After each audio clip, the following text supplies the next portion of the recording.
All right, how's it going? We are jumping in today. I'm going to talk about what's really happening in the Seattle Tacoma real estate market right now. So, if you've been scrolling through social media lately, today we're specifically going to be looking at Twitter. You've probably seen a lot of the usual noise.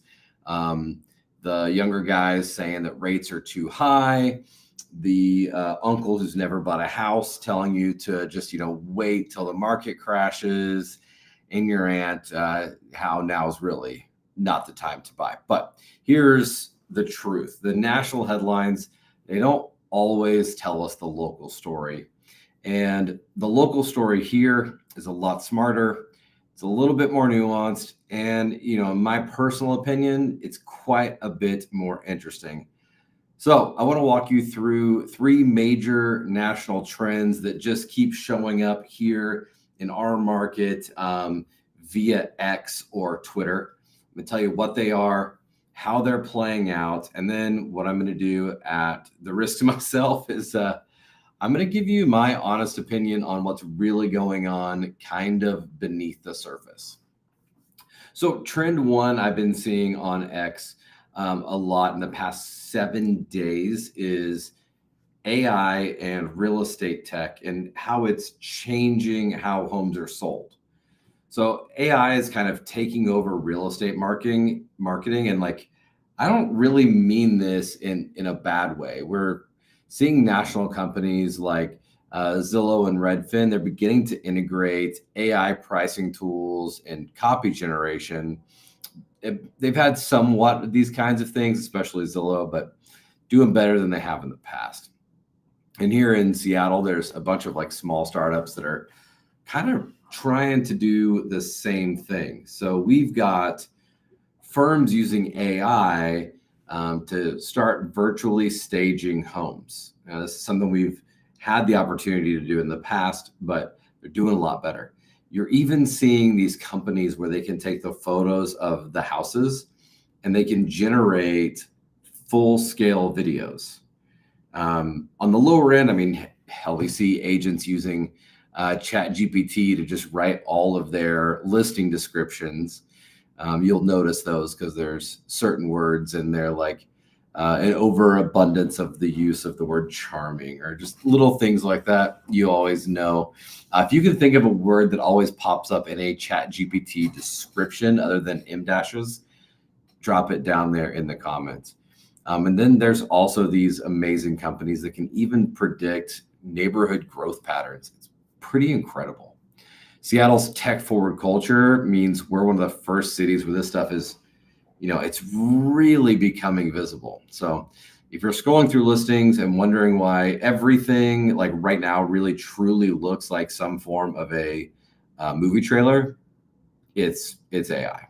I mean, but what's really happening here is a new level of competition, right? The presentation game, it just leveled up. So if you're maybe not seeing this, but you're thinking well, why in the world does this matter to me? Well, for sellers, this means your home, it's got to look and feel top tier online, right? You've got to make sure if you're putting your house up for sale, if your agent isn't using these advanced visuals, analytics, and storytelling in your marketing, you're gonna get buried. No one's gonna see your stuff. It's gonna hurt. For buyers, on the other side of the coin, I would say, man, unfortunately, AI, it makes these listings look so good. It's almost too easy in some instances to be misled. I mean, you might think a home's flawless until you walk in and realize it's kind of all smoke and mirrors. We've had a few instances already where a buyer has sent us a property and said, we've got to go see this one. I know this is the one. And then when we're getting there, it's super disappointing. And honestly, it's just too nice. So yeah, I mean, technology helps, but it also kind of widens that gap between what's real and what's just kind of well edited. So my stance here is most people in the industry are saying AI is going to replace everybody. I 100% disagree. Now, do I think it's going to replace lazy real estate agents? The ones who don't know how to interpret data or thinks marketing stops after uploading a few photos? Yeah, probably. But if you actually know how to combine human understanding with things like nuances in pricing, reading emotions, understanding buyers with the tech, then if you're in the real estate industry, you actually win. I think right now, this might sound wild, but I believe that human layer, it actually matters more than ever, because Seattle is not let's just say it's not a spreadsheet city, right? You can't quantify character, street appeal, or the vibe of a neighborhood really algorithmically. And we see that even with some of these Zillow estimates. And Zillow is right here in Seattle. And that is where the experience is still going to win. All right. So the next thing across X is suburbs and smaller markets are starting to win again. A lot of people have been talking about people flooding out of Austin, flooding out of Chicago. They're moving to these smaller towns. We've also seen these major pandemic cities where people flooded into those, like Dallas. They're starting to lose at a major scale right now. So across the country, people are just kind of rethinking whether living in the center of a major city is worth the price.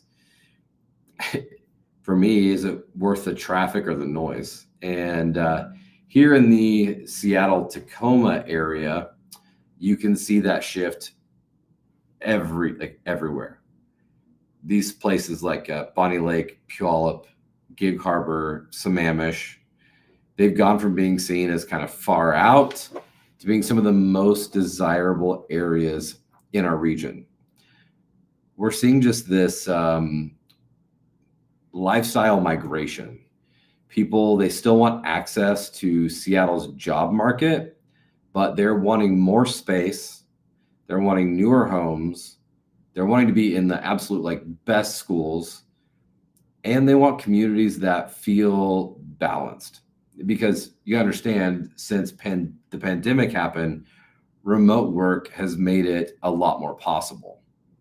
So looking at this, why does this matter to you? Well, for buyers, this means you can find real value by looking outside of the core. And you're not compromising here. You're choosing a lifestyle that's actually sustainable. I was running the numbers on a pretty normal house in Seattle, and I ended up going to AI, and I asked it, how are people who on average make $250K affording these properties? And what it told me was, for housing to be not affordable, but sustainable, we'll use that word, the average person is having to bring in about 61% of the value of the house to keep payment within a reasonable term. And most folks just don't have that. They're not coming in with that much. So it's pretty wild. So these areas make it quite a bit easier to live in. For sellers in these kind of areas, this trend, I think, gives you a real advantage. Your home, it might not be right in downtown Seattle and Magnolia, but it's exactly what a growing number of buyers are really searching for. They're looking for things that are more affordable. They're things that are more peaceful, and they're still within reach of everything. So my thought on this, not why it's important to you, but what I think is, everyone keeps talking about the urban comeback, and I'm not seeing it, at least not yet. As I travel across the country and I go to these bigger cities, the streets look more empty. I'm seeing a ton of homes for sale. I was just down in Phoenix, and it was everywhere. It was just sign, sign, sign, sign, sign. And then places like Surprise outside of Phoenix, that's where everyone is building. That's where everyone is deciding to move out to. So I think the suburban life is going to keep gaining momentum because it aligns with what people actually are valuing right now. They're valuing safety, space, flexibility, and that community. The last few years has, I think, really shaped and changed how people see home. It's not about, just convenience anymore. It's really about that quality of life. If anything, I think cities like Seattle will have to earn back their residents by improving the things that none of us really enjoy. Like, let's just call it out. Improving infrastructure, addressing crime, and just keeping house attainable. I think there's going to be more and more people moving out of the cities to these other areas until the cities start putting value on what its residents really want. Now, to be clear, I don't believe the future is anti-city. I think it's more like pro-choice, okay? And right now, a lot of people are just choosing the suburbs. All right. Trend number 3 that we're seeing a lot, and this is what I kind of thought we would see more of during COVID, but it just, is what it is people talking on Twitter about office buildings being converted into housing. So Seattle's office market obviously has taken a huge hit since the pandemic. We had a lot of people with remote and hybrid positions, and those are kind of here to stay. We started to see Amazon call more people back to the office, but that didn't really stick, as far as what I really thought it would. And so downtown, we have a lot of office buildings that are just sitting like half empty. And you see this in like all different areas. So you see it in Seattle. You're also seeing it in Bellevue. And then you're also seeing it even down in Tacoma. But, the city, I will tell you, is trying to take some actions. Seattle's new office to residential conversion program is actively encouraging developers to repurpose underused office space into housing. We actually have seen some of these projects already kick off. Some of these are already underway. Go take a peek around Belltown, like right in downtown. You can see some of these things already happening. Like, this is a major, major move. And here's the thing, like, this really could reshape the character of downtown completely over the next 5 to 10 years. The neat thing is, for buyers, this could mean more housing opportunities, right? Downtown could actually become a fun place to live again, not just work. And we'll have to do some obvious cleaning up in downtown Seattle around these places to make, to draw people in, to get their buy-in, but it could make it more fun. For sellers in the surrounding neighborhoods, so think just outside of downtown, like Queen Anne, Beacon Hill, Capitol Hill, more housing downtown. This could actually increase foot traffic. I think the city would respond by focusing a little bit more on safety as well, and then plugging in more amenities, which technically I believe could drive up some long-term value. I think this is also a chance, and I'm talking about Seattle specifically, for Seattle to rebalance its housing ecosystem. This could put in more diversity in price points as far as, where people can choose to live. And I think it could also increase some vibrancy downtown. So, a lot of people, when I'm talking to them, they're framing this housing as a housing crisis kind of solution. But I'm viewing it more as like really an identity shift here for the city of Seattle. Man, I mean, Seattle's downtown doesn't need to go back to where it was, right? Like, I'm pretty sure like 5 years ago, there were guys just like shooting up in their kneecaps around Pike Place. So I would love to see some of that kind of shift. It really needs to evolve into something new.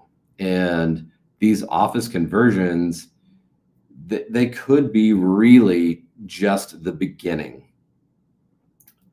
So I believe we start to see some kind of a hybrid model here.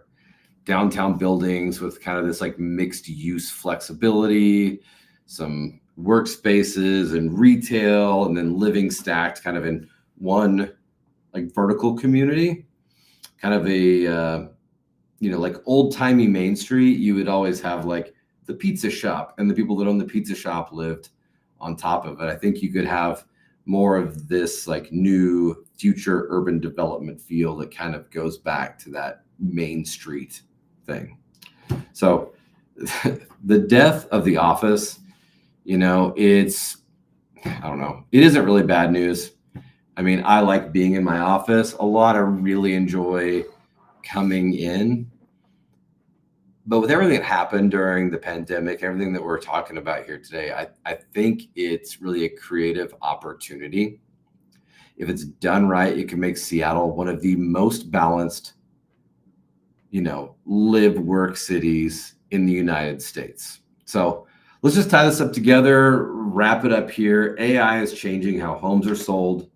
Suburbs are redefining what buyers value, and downtown is quietly reinventing itself. So what does this all mean for you and you at the end of the day? It means you have more options and more noise. So my advice here is super simple, okay? Anytime you get on social media, there's going to be a lot of loud people, but a lot of these loud people are not actually in the game. So ignore the extremes. Same time, ignore the hype, ignore the fear, and anything that is like a one size fits all piece of advice, it's not going to be good. Here's my honest take. The greater Seattle market is not broken. It is maturing. It's moving out of the chaos phase, and it's really moving into something more stable, more selective, and in my opinion, a lot smarter. So before you decide whether or not to make your next like real estate move, I would highly encourage you to ask yourself this question. Am I reacting to the headlines, or am I really responding to what is truly happening here? My name is Austin Robertson. I help people make smart, informed moves to the greater Seattle Tacoma market. And my goal is simple: to help you see the truth behind all of the noise. I will catch you next week with everything that is going on X and Twitter to give you the full insight.